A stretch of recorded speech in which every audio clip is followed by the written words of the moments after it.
올해 기독교 강요를 함께 좀 공부하며 하나님을 좀 알아가려고 합니다. 네, 기독교 강요를 중심으로 해서 성경 본문 읽어도 본문을 막 이렇게 강의하거나 그런 것은 아닙니다. 근데 이 시편 말씀이 칼빈의 삶하고 다 일치되는 그런 말씀이어서 제가 말씀을 봉독했고요. 네, 첫 시간은 좀 기독교 강요를 좀 설명하는 시간이 좀 필요한 것 같아요.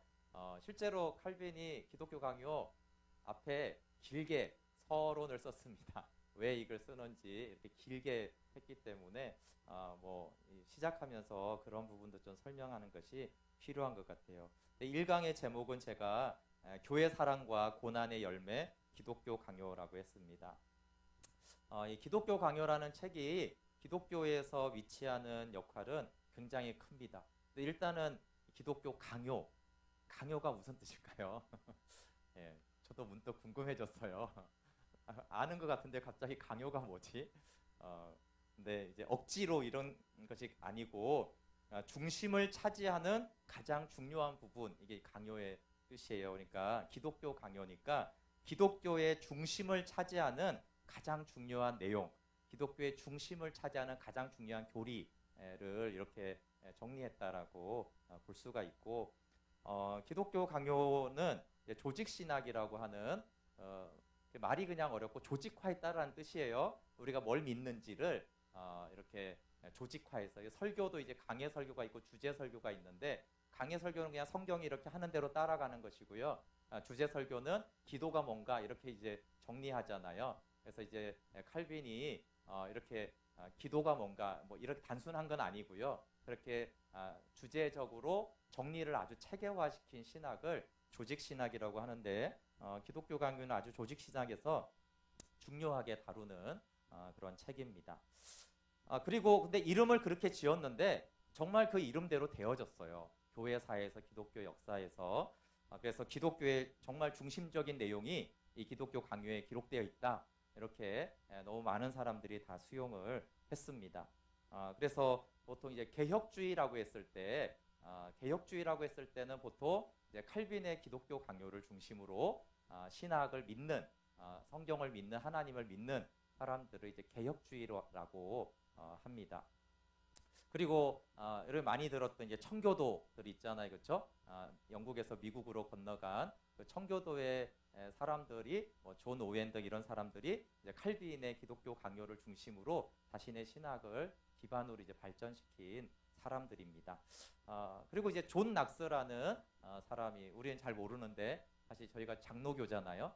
장로교라는 것을 만든 사람이 존 낙스입니다. 근데 존 낙스가 칼빈의 제자였어요. 칼빈에게 이제 배우고 스코틀랜드로 가서 그가 이렇게 세운 교회가 장로교가 됐죠. 웨슬리가 이렇게 세운 곳이 이제 감리교가 되었잖아요, 그렇죠? 그런 것처럼. 그래서 이제 미국 장로교, 또 이제 우리나라 장로교의 어떤 신학의 형성에 뿌리에 해당하는 영향을 미쳤습니다. 근데 이제 칼빈은 사실 교회에만 영향을 미친 사람이 아니고, 칼빈이 정치와 경제와 교육계에 미친 영향이 유럽에 미친 영향이 굉장히 지대합니다. 또 유럽의 영향이 사실 한국으로 왔기 때문에 한국에도 영향을 미쳤다라고 생각할 수가 있습니다. 그래서 뭐 종교개혁 500주년 때 한 신학계 쪽에서도 많이 얘기가 됐지만, 이런 칼빈의 이런 가르침이 정치 사회와 사회 전반으로 어떻게 이제 흘러갔는지에 대한 발표도 많이 있었어요. 그리고 이제 지금도 뭐 수많은 신학교가, 또 신학자들이 칼빈의 가르침을 이제 공부하고 기독교 강요를 배우는 사람이 많습니다. 근데 사실 뭐 칼빈을 안 좋아하는 사람들도 있습니다. 칼빈과 좀 상관없는 교파라고 하면 약간 침례교 쪽 같은 경우는 그렇지가 않아요. 그래서 이제 뭐 인터넷에 보면은 양극단이 좀 있는 것 같아요. 실제로 역사 속에도 그랬고, 너무나 이렇게 칼빈을 예찬하는 사람들이 있고, 칼빈은 마귀의 종이다 이렇게까지 또 하는 사람들이 있습니다. 저는 둘 다 싫어합니다. 그냥 칼빈은 하나님의 종이에요, 그렇죠? 뭔가 칼빈이 뭐 이렇게 한 것처럼, 저희가 심지어 성경에 있는 다윗이나 이런 사람들도 그렇죠. 다윗을 우리가 추종하는 게 아니잖아요, 그렇죠? 다윗을 통해 계시된 그리스도를 우리가 알면 되는 거예요, 그렇죠? 물론 칼빈이 이제 훌륭한 사람인 건 맞지만, 뭐 칼빈을 우리가 연구하고 알아서 뭐 하겠습니까, 그렇죠? 칼빈을 통해서 드러난 그가 받은 계시가 있거든요. 그래서 그의 의도도 뭐 자기를 알라고 한 적이 없고 자기는 하나님을 알려주고 싶다. 이런 것이 목적이었기 때문에 그를 통해서 알게 된 그리스도를 아는 것이 중요하죠. 그렇지만 좀 그의 배경을 알아야지 그가 말하는 네, 하나님도 우리가 좀 더 알 수 있는 것은 맞습니다. 지나치게 칼빈을 또 막 이렇게 높여가지고 칼빈은 무조건 옳다 그런 거는 책을 보면은 그 칼빈의 의도가 아닌 것 같아요. 칼빈은 교황주의를 굉장히 싫어했거든요. 칼빈을 너무 이러면 마치 좀 그렇죠? 또 교황이 그렇게 하듯이 그렇게 되는 것들은 원래 종교개혁자들은 그런데 관심이 없었어요. 종교개혁자들은 자기에게 주목하지 말라고 했는데 늘 문제는 후대 사람들이 그렇죠. 루터든 칼빈이든 너무 막 이렇게 추종해가지고 그들은 뭔가 대단한 사람인 것처럼 높이는 경향이 후대에 생겼습니다.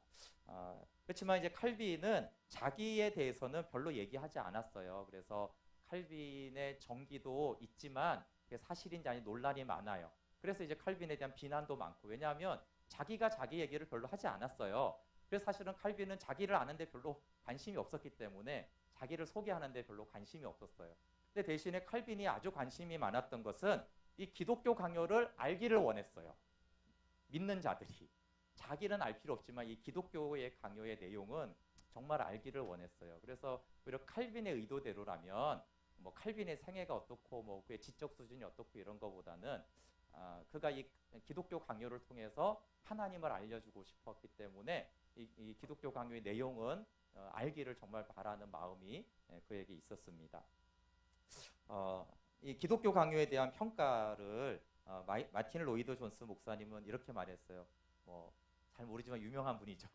1960년대 영국의 아주 유명한 목사님이죠. 마틴 로이드 존스는 이렇게 기독교 강요를 평가했습니다. 기독교 강요는 그 자체가 신학적 고전이다. 그 언어 저작도 개신교 신학에 이보다 더 위대하고 두드러진 영향을 미친 적은 없었다. 이 책은 정말 경건한 책이다. 그 어떤 책도 독서를 통한 학식을 이 책보다 더 보상해 주지는 못한다. 특히 말씀의 설교자들은 그렇다. 우리 모두가 기독교 강요를 읽어야 하는 가장 긴박한 이유는 우리가 살고 있는 시대 속에서 찾아야 한다. 그 기초에서 흔들리고 있고 어떤 궁극적인 권위도 없는 시대에서 하나님의 주권에 영광스러운 교회를 장엄하게 강해하고 연구하는 일보다 사람의 영혼을 강하게 하고 견고하게 하는데 그처럼 적합한 것은 없다.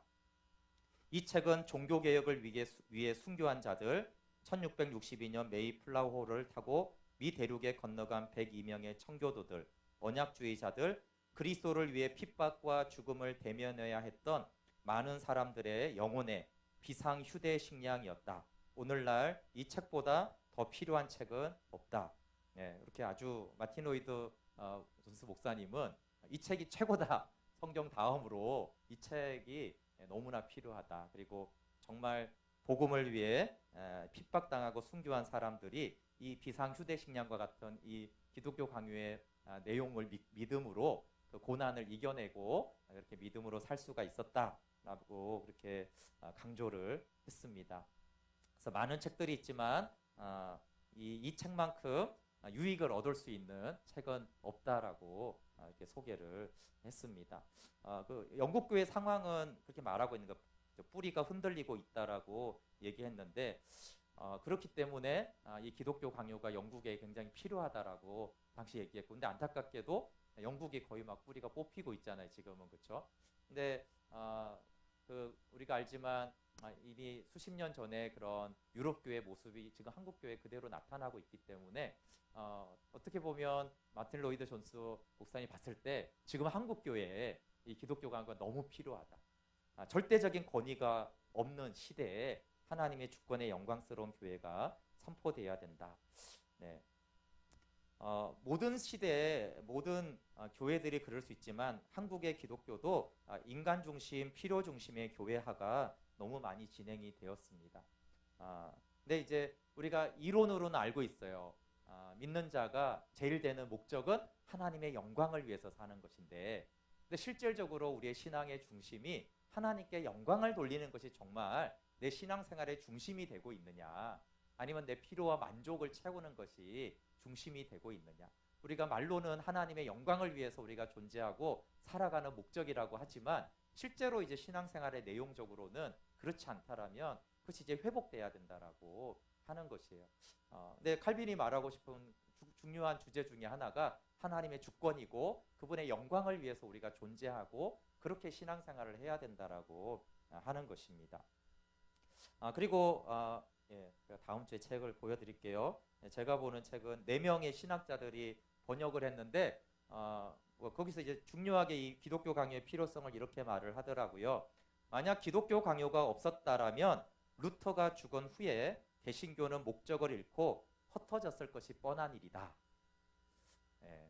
그래서 종교개혁이 이제 일어났지만 만약에 이 책이 없었다라면 과연 그 이후에 무엇을 믿어야 될지를 몰랐기 때문에 다시 종교개혁이 실패로 돌아갈 수 있을 정도로 이 책이 중요한 역할을 실제로 했습니다. 보통 종교개혁 그러면 루터가 유명하잖아요, 그렇죠? 루터는 종교개혁 1세대예요, 1세대. 그래서 이제 굉장히 유명하죠. 그런데 이 종교개혁의 1세대들은 엄청난 핍박에 맞서서 엄청난 그 당시 카톨릭은 뭐 왕보다 더 힘이 셌으니까 그 목숨의 위기에서 진리를 선포하는 그렇게 불꽃같이 일어나는 전투사들처럼 싸웠던 사람들이에요. 근데 그러다 보니까 이제 약점이 뭐겠어요? 이렇게 우리가 믿는 것이 무엇인지 체계화를 하지 못했어요. 도망도 다녀야 됐고 논쟁해야 됐고 그렇죠. 그리고 이미 너무 부패하고 이상해져 있기 때문에 이렇게 그런 뭐 우상이 나쁘다, 이런 뭐 면죄부가 나쁘다, 이런 것인데 사실은 너무 기초적인 얘기잖아요. 우리가 지금 생각하기에 면죄부는 틀린 거야. 근데 종교개혁 초기에는 이거 가르치는데 너무 중요했다고요. 근데 이제 지금 보면 그건 너무 당연하잖아, 이런 거잖아요. 그러니까 1세대는 신학이 그렇게 발전하지 못했어요. 성경이 뭘 말하는지, 왜냐하면 카톨릭의 너무 말이 안 되는 부패함들과 그런 것들을 반박하는 것이었기 때문에 성경의 깊은 진리를 드러내기에는 부족한 부분들이 나름 있었어요. 근데 칼빈은 루터가 25살 때 비텐베르크에서 성경을 막 가르칠 때 태어났어요. 그러니까 25살 차이가 있는 거죠. 그래서 칼빈이 아주 공헌한 것이 뭐냐 하면 물론 종교 개혁자이지만 그가 가장 크게 기여한 것은 종교 개혁을 따르는 사람들이 무엇을 믿는지를 체계화한 것이에요. 이런 것들을 여러 사람들이 하긴 했지만 칼빈이 아주 독보적으로 누구나 인정할 정도로 종교 개혁자들이 믿고 성경에서 이거 옳다라고 하는 것들이 무엇인지를 가장 체계화를 잘했고 그것을 이제 기독교 강요라고 하는 것입니다. 1536년에 초판이 쓰여졌고 23년 동안 개정 증보가 되었어요. 근데 이 기독교 강요가 아까 말했지만 초기의 수준은요 면죄부, 우상 그런 거 안 돼 이렇게 했잖아요, 그렇죠? 근데 그리고 이제 25년 뒤에 태어난 칼빈이 정리를 했는데 그래도 1536년 59년 약 500년쯤이 지났잖아요. 그런데도 지금까지 이 기독교 강요는 굉장히 탁월한 신학서적으로 지적이고 영적이고 이런 모든 부분에 아까 마틴 로이드 존스 목사님이 고대 사람이 아니에요. 1960년 되면 한 60, 70년 전의 분이잖아요, 그렇죠? 그러니까 이 후대의 지성인이 봐도 이거 굉장히 성경적으로 체계적으로 신학적으로 너무 잘 쓰여진 탁월한 체계. 그래서 지금까지도 이제 신학을 깊게 한다라고 그러면 기독교 강요는 봐야만 하는 필독서와 같은 탁월한 책으로 그가 썼습니다. 그런데 이제 개인사는 사실 칼빈이 힘들게 살았습니다. 개신교 핍박으로 고향인 프랑스를 떠나 방황하다가 이제 제네바라는 곳에서 스위스입니다. 제네바는 거기서 목회를 했는데 개인적으로 종합병원이라고 할 정도로 아주 병이 많았고 스트레스를 굉장히 많이 받았다고 스스로가 얘기를 했습니다. 그는 늘 수면이 부족했고 식사량은 적었고 끊임없는 긴장 상태에서 스트레스를 받았고 쉼없이 성경 연구를 하느라고 쉬지를 못했다라고 스스로 말하고 있어요. 이제 그런데 또 가정적으로는 이제 결혼한 부인이 결혼 9년 만에 죽어요. 그 사이에 태어난 아이도 있으니 그 아이도 죽어요. 그래서 이제 사적으로는 사실은 몸도 아프고 가정도 그렇고 스트레스도 많고 그렇게 54세에 오래 살지를 못했죠. 이제 목회는 스위스의 제네바에서 했는데 고향은 프랑스입니다. 그래서 칼빈이라는 이름은 이제 미국식 발음이고요. 뭐 다른 분들은 깔뱅 이런 깔뱅은 프랑스어 발음이에요. 저희가 처음에 미국 영향을 받아서 칼빈 그랬는데 유럽으로 이제 유학을 가보니까 깔뱅인 거예요. 그래서 이제 깔뱅이라고도 하고 칼빈이라고 하는데 이제 저희가 문화적으로 칼빈이라고 많이 알고 있으니까 그냥 칼빈이라고 부르도록 하겠습니다. 칼빈이 회심에 대해서 말한 부분이 거의 없어요. 근데 저희가 루터의 회심은 우리가 잘 아는데 칼빈의 회심에 대해서는 그가 별로 말하지 않았어요. 다만 이런 기록이 있습니다. 그가 회심했을 때 나는 보았습니다.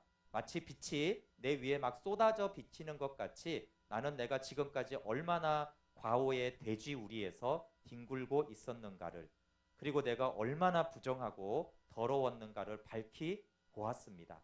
내가 빠져 떨어진 그 비참한 상태에 대한 나의 두렵고 떨리는 심정, 영원한 죽음의 절망에 대한 무서운 위협 이런 것 때문에 나는 한 시간도 더 참을 수 없었습니다. 그리하여 즉시로 나는 당신의 지시하시는 길을 걷게 되었습니다. 많은 통곡과 눈물로 나의 과거를 저주하면서 나는 떠났습니다. 그러면서 그는 하나님의 감추어진 섭리에 의해 그리고 성경을 통해 말씀하시는 하나님의 뜻에 순종함으로 이렇게 되었다라고 표현했어요. 그래서 칼빈의 회심에는 하나님의 섭리가 많습니다. 자기가 어떻게 이렇게 구원을 받았는지 하나님의 섭리였다. 그리고 주님 말씀을 따라서 내가 순종했다라고 두 가지를 말하는데 그가 회심하면서 처음부터 깨달은 것은 인간이 자기를 위해 존재하지 않고 하나님의 영광을 위해서 존재하는구나. 이것을 알게 되었습니다. 그러니까 뭐 카톨릭 기반에서 자랐기 때문에 하나님의 존재 이런 것들을 모르는 건 아니죠. 유럽 전체가 이미 그런 문화니까. 그런데 하나님의 영광을 위해서 존재하는 것과 정말 이 회개에 대한 빛을 그가 보게 되었어요. 칼빈은 이제 제네바에서 사역을 한 제네바는 스위스고 스위스 전체가 아니고요. 제네바라는 도시 국가입니다. 하나의 도시 한 2만여 명 정도 살았던 그런데도 나라예요. 그게 그 당시는 그런 곳에서 목회를 했습니다. 근데 제네바에 먼저 이 파렐이라는 사람이 거기서 이제 제네바 국가가 이제 그 당시는 이제 나라가 결정하거든요. 나라 단위로 카톨릭에서 이제 개신교로 믿기로 결정을 하고 파렐이라는 사람이 아주 열정적으로 이걸 시작했는데 파렐은 이렇게 열정이 강한 사람이었는데 개척자였는데 교사가 필요했던 거예요. 근데 이제 마침 칼빈이 원래 이제 가려는 일정이 아닌데 전쟁이 일어나가지고 길이 막혀서 제네바에 이제 들렀을 때 파렐이 찾아와가지고 칼빈을 아주 강권해서 제네바에서 머물러서 사역을 하게 합니다.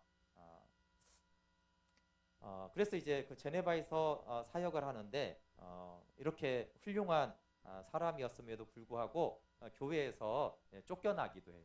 성찬 문제하고 권직 문제 때문에 의회하고 충돌이 돼서 쫓겨납니다. 쫓겨나서 그가 이제 스트라스부르크에 갔는데 그때가 이제 칼빈이 가장 행복했던 쫓겨났던 시절이 가장 그 괴롭히는 사람이 없고 거기서는 그가 고향이 프랑스인데 프랑스 사람들에게 목회를 했습니다. 거기서 이제 로마서 주석도 쓰고 기독교 강요 2판도 내고 그런데 거기서 이제 잘 지내고 있는데 이제 칼빈이 쫓겨나고 나니까 아까 말했지만 그 당시에 개신교를 믿겠어 했는데 뭘 믿어야 될지 몰랐어요 사람들이. 근데 이제 카톨릭은 전통이 수백 년이니까 그렇죠. 이제 이 학자들이 있었어요. 그래서 이제 제네바에 이렇게 긴 편지로 이제 회유를 한 거예요. 그리고 니네들 믿는 게 잘못된 거다. 다시 품으로 돌아와라. 이렇게 했는데 제네바에 있는 제네바 교회 사람들이 답할 실력이 안 됐어요. 반박을 못하는 거죠. 개신교의 문제점에 대해서 그건 아니다, 틀렸다라고 하는 거에 대해서 그래서 칼빈에게 도움을 요청합니다. 칼빈이 또 아주 멋있게 답변을 하죠. 그래서 이제 칼빈이 다시 이제 돌아와서 사역을 하는데 칼빈과 시의회 사람들이 평생 사실은 부딪혔기 때문에 칼빈은 매우 힘들어했어요. 모든 것이 결정이 어렵죠. 뭐 지금도 뭐 교회마다 결정하는 거 이런 거 저런 거 막 다르잖아요. 근데 이제 종교개혁이 막 일어났기 때문에 이게 뭐가 맞는지 결정이 너무나 산만했던 거예요. 근데 이제 아까 예를 성찬 같은 경우는 칼빈은 이렇게 명백한 죄가 있으면 성찬을 금하려고 했고 시우의 사람들은 왜 그러냐 그냥 허용해라. 그러니까 전체적인 분위기는 시의회 리더들은 그냥 좀 대충 믿게 해달라. 그냥 성찬도 다 받고 너무 치리하지 말아라. 이런 거였고 칼빈은 굉장히 바른 믿음으로 성경적인 믿음으로 해야 되는 거예요. 그래서 지금 생각하면 칼빈은 정상적인 설교를 했는데 의회에서는 설교가 너무 과격하다. 이렇게 이해 가시죠? 대충.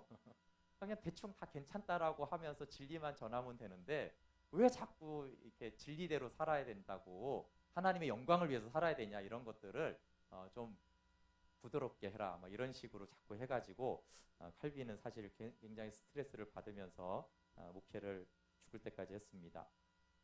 네, 그래서 제가 종교개혁주일에 제가 읽어드린 대로 다시 오라는 청빙을 받았을 때 정말 거기 가는 거는 매일 1000번씩 죽는 십자가와 같다 그랬다고 그랬어요. 그렇죠? 그래서 매일 1000번씩 죽어야 하는 십자가보다 차라리 다른 죽음으로 100번 죽고 싶습니다.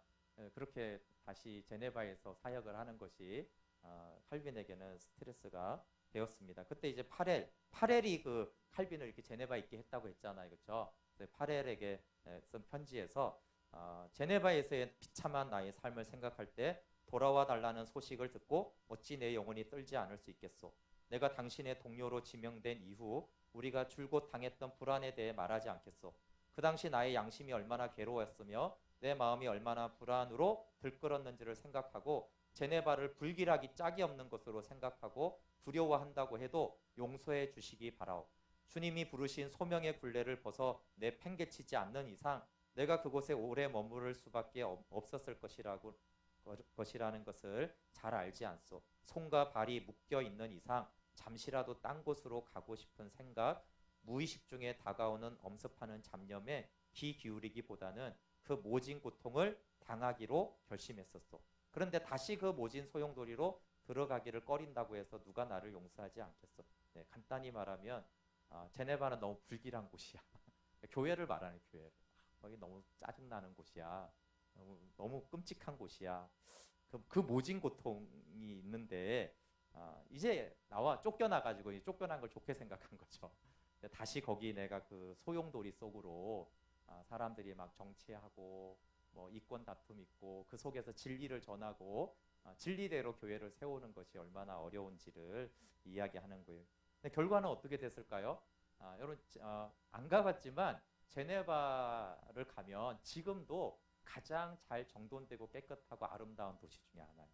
왜냐하면 칼빈이 사역을 했기 때문에. 칼빈이 가기 전에는 굉장히 더럽고 이렇게 낙후되고 보잘것없는 거였어요.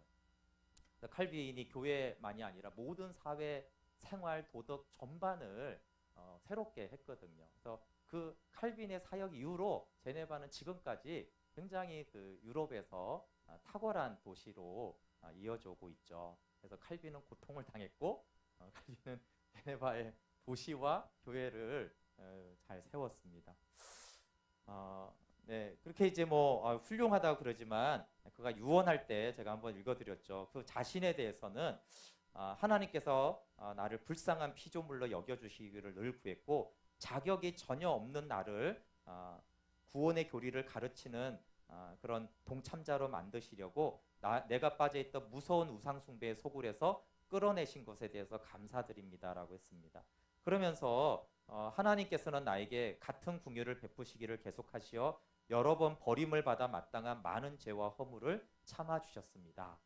예, 그래서 아까 말한 대로 사람들은 칼빈 하지만 스스로는 정말 하나님의 긍휼이 아니면 나는 지옥에 떨어졌어야 되는 그런 죄와 허물이 많은 사람이었는데 하나님의 긍휼로 나를 참아주셔서 내가 죽는 그날까지 이렇게 끝까지 이 기독교 강요를 저술하고 계속적으로 종교개혁자들에게 복음을 전할 수 있게 하셨다라고 그 자신의 삶을 유언으로 그렇게 남겼습니다.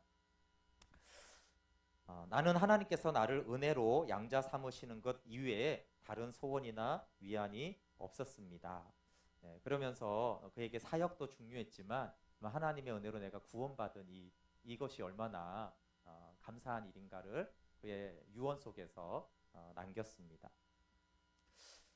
그는 하나님의 주권과 은혜를 참 많이 강조한 사람입니다. 왜냐하면 그가 회심할 때부터 아까 봤지만 굉장히 자기가 비참하다라는 것을 보았고, 그런 비참한 나를 회심할 때만이 아니라 사역하는 동안에도 이런 죄 많고 허물 많은 나를 주님이 긍휼히 여겨주셔서 오히려 이렇게 교회에 정말 머리와 같은 자로 사용해 주신 것에 대해서 그가 감사하는 거죠. 그래서 은혜였다라고 고백하는 것이지 내가 그렇게 했다라고 하지 않는, 그래서 평생 은혜를 강조했던 그런 사역자였습니다. 기독교 강요의 마지막 판이 1559년인데요. 근데 이제 그가 이렇게 처음에 기독교 강요에 대해서 이렇게 말을 해요. 자기는 이 책이 이렇게 영향력 있게 사용될지 전혀 예상을 하지 못했고 정말 상상도 하지 못한 호평을 자기가 받았다라고 합니다. 근데 그가 마지막 정보판을 쓸 때 얼마나 그 열정적으로 이렇게 썼냐면 그가 학질에 걸려서 내가 이제 죽음이 임박했구나라고 감지를 했을 때 그는 자신을 돌보지 않고 더 열심히 저술에 심혈을 기울였다 그렇게 말하고 있어요. 그러니까 이제 사람이 이제 죽어갈 정도로 병이 심하면은 자기 몸을 돌볼 텐데 내가 이제 곧 죽을 거니까 몸을 더 해치면서 기독교 강요를 마지막까지 마쳤어요. 그리고 얼마 되지 않고 실제로 죽었어요. 그래서 그는 그래서 자기 인생을 말하지 않았어요. 그래서 사람들이 나중에 연구하고 싶은데 어려운 거예요. 그가 아까 처음에 전하고 싶은 건 자기 뭐 인생이었던 내 간증이 어떻다 이런 게 아니고 성경이 말하는 진리를 전하고 싶어서 심각한 질병 중에도 이거를 생명을 단축해서라도 이 기독교 강요를 정리를 해서 많은 믿는 자들에게 하나님을 알리고 싶었던, 그래서 이 기독교 강요를 향한 칼빈의 열정은 굉장했어요. 이 마지막 판의 기록 목적은 이렇게 써 있습니다. 본서에서 내가 목적하는 것은 신학을 공부하는 사람들. 근데 여기서 신학은 오늘날 목회자를 말하는 것이 아니고 정말 하나님을 알고 싶어하는 사람을 말합니다. 공부하는 사람들로 하여금 하나님의 말씀을 읽을 수 있도록 준비시키고 가르쳐서 그들이 하나님의 말씀에 쉽게 접근하며 아무 장애 없이 그 안에서 생의 걸음을 걸어 나갈 수 있게 하려는 것입니다. 그래서 하나님을 알기 위해 성경을 읽고 연구를 하고 싶은 사람들을 위해서 준비 단계로 쓴 책이다라고 소개했어요. 근데 이거는 이제 59년 마지막이고요. 초판을 기록할 때 1536년도에는 기록의 목적과 이유를 더 잘 알 수가 있어요. 사실 처음에 이게 쓴 것이 굉장히 이제 중요한 부분이 더 많잖아요. 그가 이제 파리 대학의 학장인 그 니콜라스 코프라는 사람이 취임 연설할 때 사실 설교를 했는데 그 당시 다 뭐 기독교 문화니까 파리의 이 카톨릭 성직자들의 잘못을 지적을 했어요. 그런데 이게 이제 파문이 일어나가지고 로마 교회 지도자들과 법률가들이 이 코프를 이단자로 체포하려고 해서 이 코프가 이제 도망을 가게 돼요. 근데 여기 이 사건이 이제 칼빈이 연루가 되었습니다.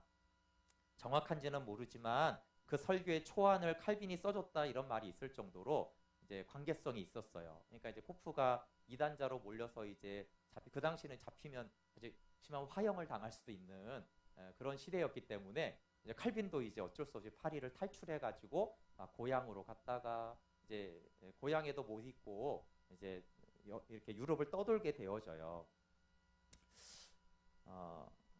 그래서 이제 자신이 이렇게 좀 어쨌든 이제 박해를 받는 잘못했다라가는 복음을 믿는 이것 때문에 이제 박해를 당할 위기 때문에 이제 떠나고, 그래서 이제 스트라스부르크로 올라가려고 하다가 제네바에 들렀다가 이제 제네바에 머물게 된 거거든요.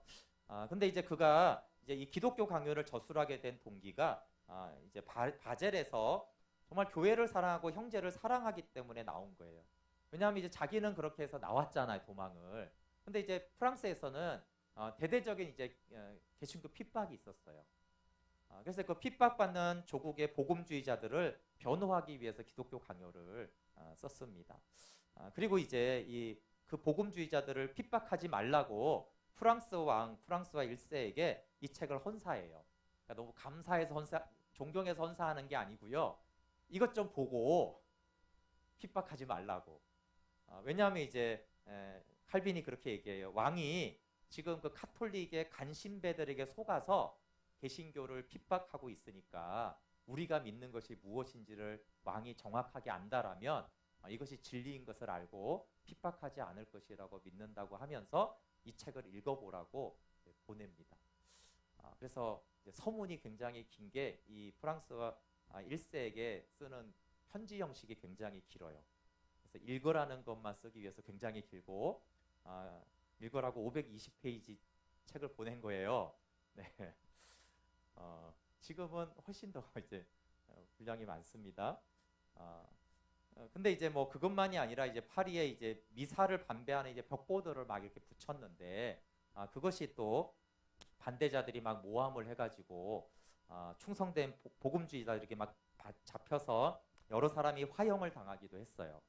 그래서 이제 그가 이제 서문의 왕에게 이렇게 이걸 좀 읽어보라고 이렇게 하면서 이런 표현들이 있어요. 그러니까 이게 칼빈이 같은 동족인 프랑스에 믿는 복음을 믿는 사람들을 직접 보거나 들은 이야기인 거예요.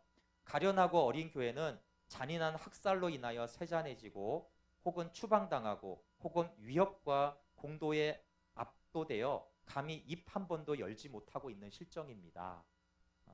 그 상황이 지금 프랑스의 교회가 그런 상황인 거예요. 자기가 있었던 교회잖아요, 그렇죠?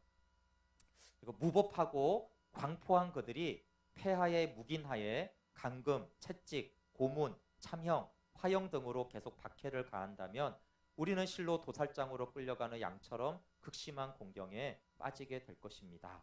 네, 이렇게 하면서 그 중요한 동기 중에 하나가 핍박받고 있는 뭐 뻔한 얘기지만 이단자로 몰고 사실이 아닌 근거를 씌워가지고 저들이 이단적이고 폭동을 일으키는 자라고 박해를 하고 있었기 때문에 우리는 이런 것을 믿으며 이렇게 믿고 있기 때문에 그건 거짓말입니다라는 것을 아주 체계적으로 변호를 하기 원했어요. 그래서 로마 카톨릭 교도들이 개신교 편에 개혁주의 편에 서게 하기 위해서 쓰여졌습니다. 이것이 이제 두 번째 목적이라고 할 수 있어요.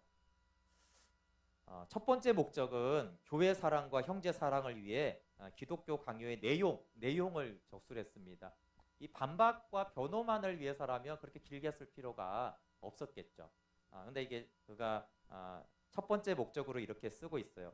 이 책은 주로 나의 동포 프랑스 사람들을 위하여 썼사온데 그들 중에는 줄이고 목마른 것처럼 그리스도를 사모하는 자가 심히 많사오나 그리스도를 참으로 아는 지식을 소유한 자는 극히 적은 것을 알았나이다. 네, 그리스도를 너무 사모하는데 그리스도를 아는 지식은 극히 적어요. 그게 너무 안타깝거든요. 마음은 하나님 너무 알고 싶은데 실질적으로 하나님을 아는 자들도 없고 가르쳐주는 자들도 없는 상황이었어요. 그게 그래서 너무 안타까워서 그리스도를 알고 싶은 사람들에게 그리스도를 알 수 있도록 가르쳐주고 싶어서 이걸 첫 번째로 썼고, 그러니까 이제 이 내용을 그런데 당신이 보면은 이 개신교가 오히려 성경을 더 성경대로 믿는 사람들이구나라는 것을 알 것이다라는 것이 두 번째예요. 그래서 저희가 지금도 기독교 강요를 읽는 이유가 그리스도를 아는 지식을 소유하게 하는 그 목적이기 때문에 지금도 이제 믿는 자들에게 이 책이 유익이 되는 것입니다. 그래서 제가 1강의 제목을 교회 사랑과 고난의 열매 기독교 강요라고 했습니다. 우리가 그 루터의 회심의 고난은 많이 아는데 칼빈은 회심의 고난은 없어요. 근데 사실 이제 설명했지만 칼빈의 삶을 보면 사실 평생 고난이에요. 그렇잖아요, 그렇죠? 핍박 때문에 고향을 떠나서 뭐 사역하는데 계속 고난의 연속이었어요. 가정, 건강, 또 목회하는 모든 영역에 있어서 고난이었어요. 그래서 복음을 복음대로 믿는 믿음 때문에 도망자가 되고 목회를 하면서도 성경대로 가르치는 것으로 인하여서 지속적인 고난을 당했습니다. 그리고 이제 자기가 고난을 당했고 칼빈은 고난당하는 교회와 형제들을 본 것이죠. 그리고 하나님을 알고자 하는 형제들을 사랑한 것이에요. 그래서 기독교 강요를 목숨을 아끼지 않고 저술했습니다. 정말 하나님을 알았으면 좋겠다. 그런 마음 때문에 기독교 강요를 저술했죠. 매일 1000번씩 십자가에 달리는 것 같은 목회지로 갖고 그곳에 순종했습니다. 제네바 시민들이 정말 온전히 하나님을 알고 하나님께 영광을 돌리는 그런 성도들이 되기를 위해서 제네바로 가서 죽을 때까지 목회를 했습니다. 근데 이제 만약에 우리가 가정을 이렇게 한번 해볼 수가 있어요. 그럼 칼빈에게 만약에 믿음으로 인한 고난이 없었다라면 어떻게 됐을까? 칼빈은 이제 출신은 귀족은 아닌데 아버지가 아주 돈을 많이 벌었어요.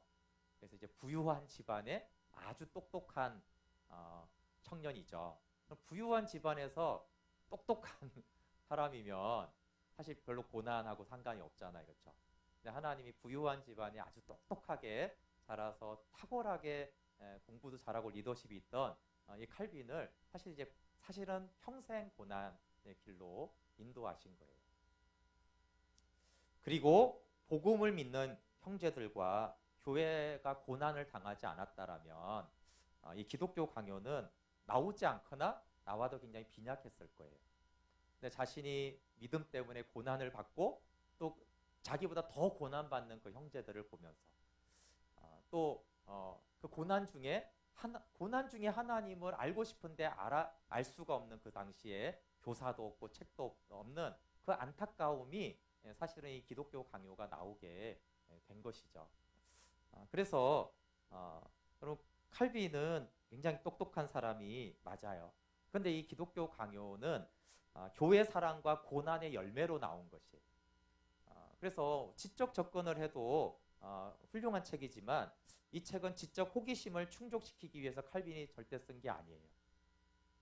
사람들은 칼빈을 천재라고 하지만 이게 지적인 만족을 위해서 한다라면 오히려 칼빈은 그걸 굉장히 경계하라고 말을 하고 그런 것을 위해 쓴 건 아니에요. 왜냐하면 자기가 고난받고 고난 중에 있는 사람들에게 하나님을 알려주는 목적이었기 때문에 그래서 고난에도 불구하고 주님을 따르는 믿음을 위해서 쓴 경건한 책이죠.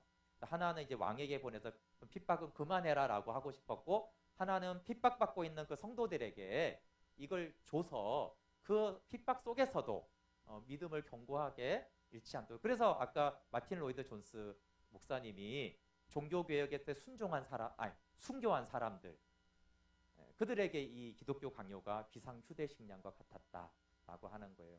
그 순교의 핍박을 이겨낼 수 있는 믿음을 주기 위해서 쓰여졌기 때문에 이 책을 읽은 많은 개혁자들이 순교하기까지 믿음을 지킬 수 있었던 그런 통로가 되었습니다. 그래서 그의 지성과 영성은 물론 목숨을 바치는 교회 사랑과 형제 사랑이 녹아있는 책이라고 말할 수가 있습니다. 네, 마무리하려고 하는데요. 네, 그러면 이제 기독교 강요를 통해서 내용은 아직 모르지만 우리가 뭘 맺었으면 하는지는 이제 알 수가 있죠. 칼빈이 말하고 싶었던 것들은 그가 똑똑했고 굉장히 체계화했다는 것은 지적 작업을 했다는 것이에요.